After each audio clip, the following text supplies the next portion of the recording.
kailan po ba talaga attorney yung schedule ng barangay and sangguniang kabataan election? Kasi ang huli kong dinig o huli kong balita attorney, isasagawa ito November 2, 2026. Yun pa rin po ba yung update doon, attorney?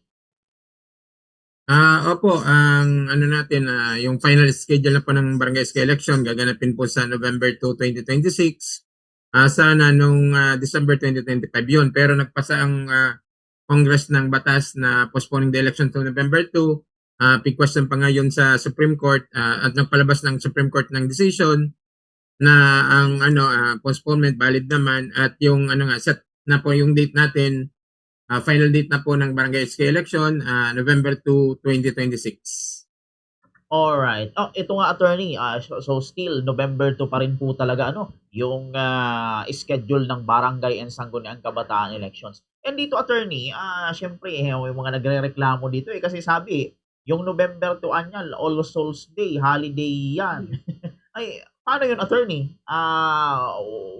Hindi naman po ba nun maaapektuhan yung yung election po natin?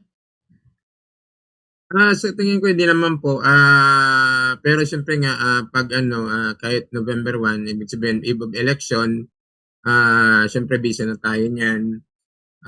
Pag naman talaga pag election, pagka umaga, holiday naman talaga, every election, parang manibago lang tayo kasi nga pagkatapos ng All Saints Day, mag-election na.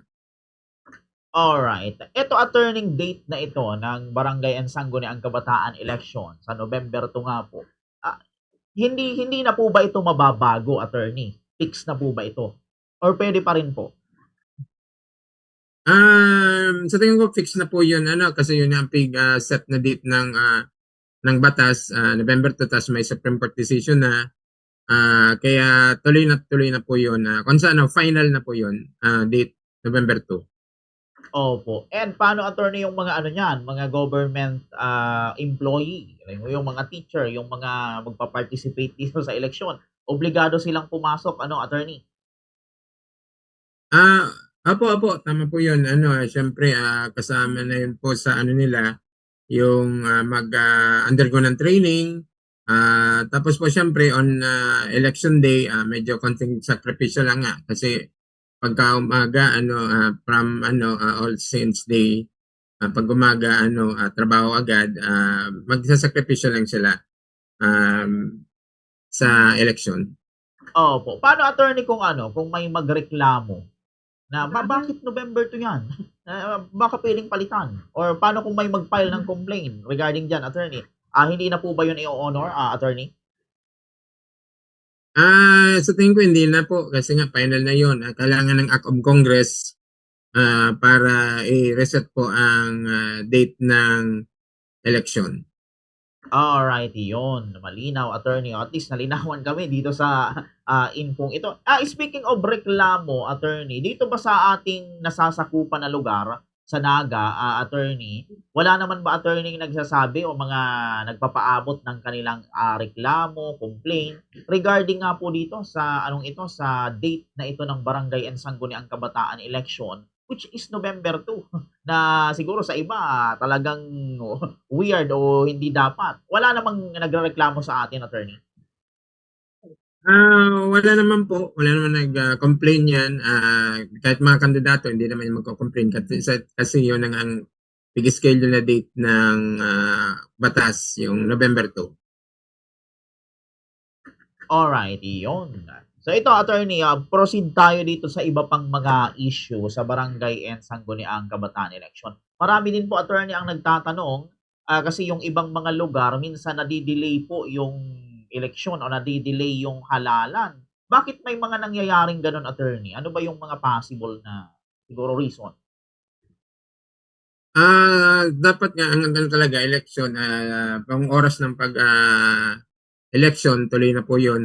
Dapat by pag-open ng 5 a.m., open na po yun. Siyempre, siguro, naman yan, isolated case naman yung delay sa election, except po kung may talaga, may catastrophe, emergency, or may terrorism. Pero Iyon, opo. Dito tayo overall attorney ano sa naman, part tuloy natin naman po. ano, update tayo ulit sa atin pong mga nasasakupan na lugar. Dito sa Naga City attorney, kumusta na po yung ating voters registration? Ilan na ba so far yung mga nakapagparehistro dito po sa Naga, attorney? Opo, yung ano po natin, ang total registered voter na Nagas 120,000, 123,000. Tapos po yung nagparehistro naman po ng ano ng October to December 2025, more or less 2,400 yun. Yun po ang ano natin, running count po ng registrant, ah, 2,400 po yung October to December last year. Alright. Eto attorney, sunod kong katanungan, tayo ba'y nagsasagawa attorney ng mga yung satellite registration, mga gano'n, attorney? Opo, opo. Ano, yung nakaraang October to December, 30 na po ang ano natin na conduct na satellite registration sa barangays. At yung remaining 14 na barangays po, tatapusin po natin yon by April. Alright. Ano yan attorney, araw-araw kayong ano, nagsasagawa ng satellite registration or meron lang schedule po? Meron pong schedule, by schedule yan kasi nag-coordinate muna kami sa barangay. Usually, dalawang beses sa isang linggo kami nagkakandak ng satellite registration. Pag Sabado, dito kami sa opisina.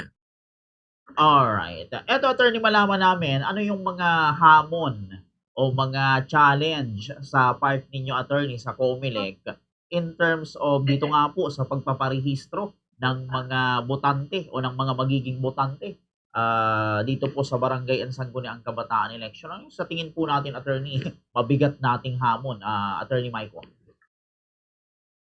Siyempre po una, pag-imbita sa mga ano, mga would you be voter, yung ano nila, mentality na matagal pa naman, wag man tayo magrehistro, dapat po early talaga magparehistro para po hindi na magsiksikan pag last few weeks na lang ng registration.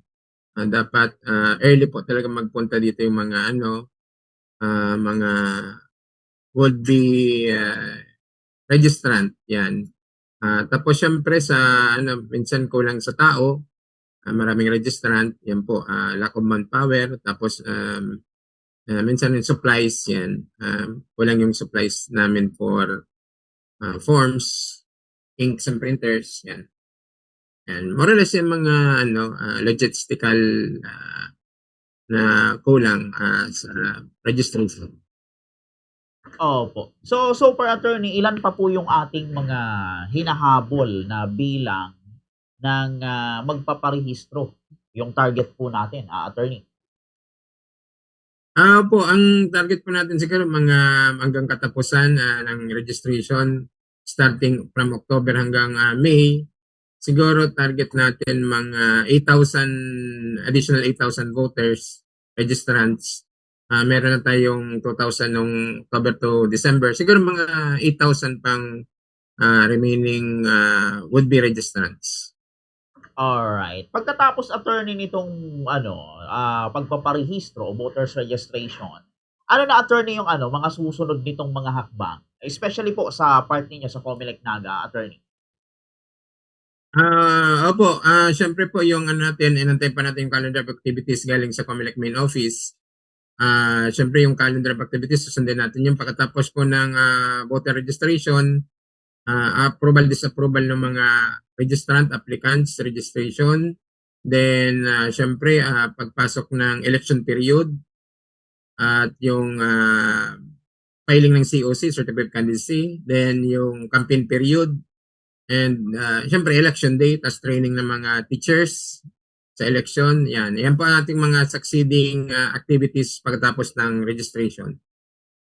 Alright po. So ito attorney, mga remaining question na lang. Wala naman ba tayo attorney nababalitaan sa part ng mga kandidato natin na premature campaigning, mga gano'n, o gumagawa ng mga illegal dito sa atin pong area, attorney? Sa ngayon wala pa naman po tayong na monitor na violation sa election laws. Siyempre po yung ang kandidato magiging siya officially a candidate pagka-file yan ng kanyang COC. Dito sa barangay SK election, meron tayong premature campaigning violation pag ang isang kandidato ay magkakampanya hindi pa campaign period. Kaya once nag-file na siya ng certificate of candidacy, bawal pa magkampanya hanggang hindi pa dumarating yung campaign period. Kaya siguro pagka-file ng COC ng mga kandidato, saka na tayo mag-monitor ng premature campaigning. Iyon, very well said, attorney. Ito, attorney, bago tayo matapos, sige, kung meron akong nakalimutan, attorney, na itanong, baka may gusto kayong idagdag, attorney, sa atin pong tinalakay, bigay ko sa inyo ang linya. And ano yung maiiwan natin, attorney, na mensahe sa atin pong mga nasasakupan dito sa Naga in terms of voters registration and kung ano pa yung mga dapat nilang gawin para po sa election. Sige po, attorney, ibigay ko po ulit sa inyo ang linya.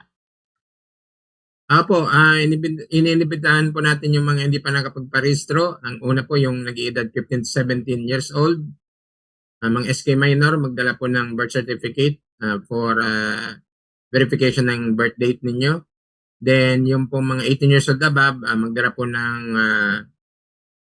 any government issued ID.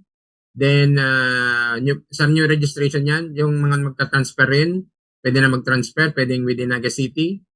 And at least 6 months residency sa bagong barangay, and pwedeng transfer from other city municipalities papasok ng Naga City, at least 6 months rin residency sa Naga City. Then yung mga reactivation, yung 2 beses nang hindi nakaboto, naalis sa listahan, pwede na pong mag-reactivate. Then yung pang-apat natin, yung correction of entry, kung may mga maling entry sa voting record ninyo, pwede magpa-correct. And yung change status, kung mag-change status, halimbawa single to married. Yan po ang lahat ng ating mga ipaprocess na application. Bukas pong office namin, Lunes hanggang Sabado, 8 a.m. to 5 p.m. Tapos po, may mga schedule pa kaming satellite registration. Mag-announce lang po kami sa barangay. Yan lang po. Maraming salamat.